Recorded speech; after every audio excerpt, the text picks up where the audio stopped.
भगवद गीता अध्याय 7 ज्ञान विज्ञान योग श्लोक 14 से 15।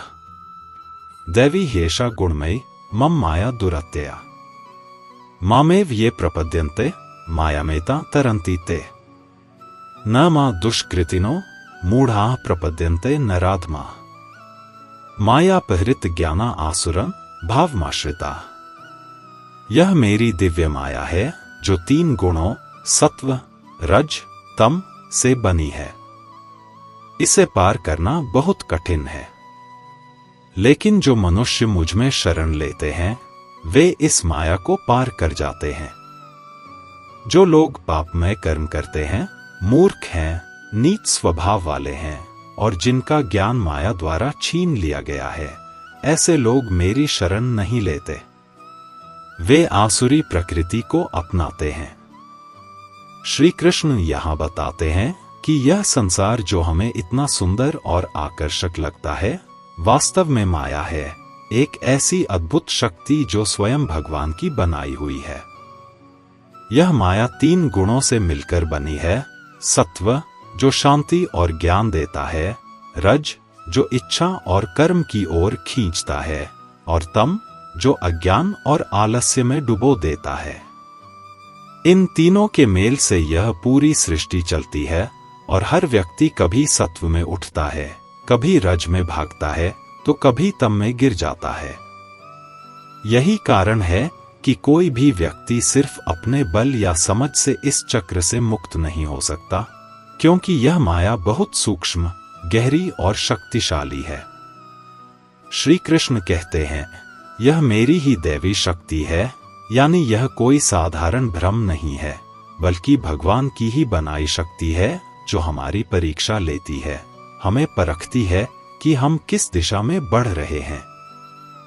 लेकिन वे यह भी बताते हैं कि जो व्यक्ति पूरे मन से, पूरी श्रद्धा से केवल मुझ में शरण लेता है, जो यह स्वीकार करता है कि केवल भगवान ही मेरा सच्चा सहारा है, वही इस माया के बंधन से मुक्त हो सकता है।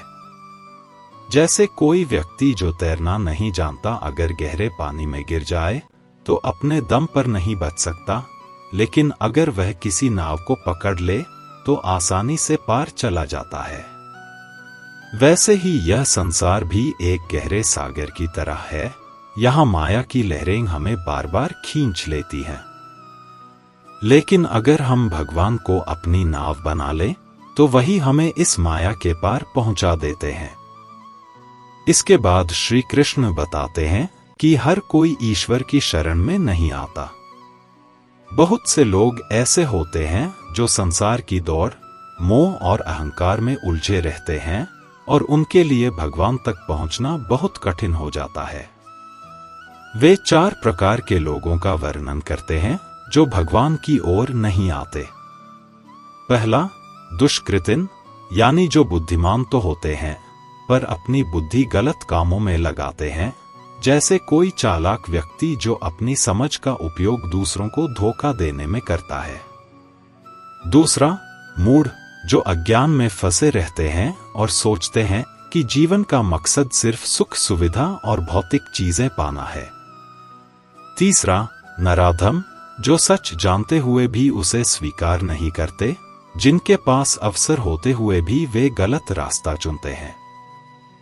और चौथा, माया अपहृत ज्ञान, यानी जिनका ज्ञान माया ने ढक लिया है, जिनके मन पर अज्ञान का पर्दा पड़ गया है, जिससे वे सच्चाई को देख ही नहीं पाते। श्री कृष्ण कहते हैं कि ऐसे लोग आसुरी भाव वाले होते हैं, जिनके अंदर स्वार्थ, वासना और अहंकार भरा होता है। उनकी बुद्धि हमेशा बाहरी चीजों में उलझी रहती है, नाम, धन और शक्ति में।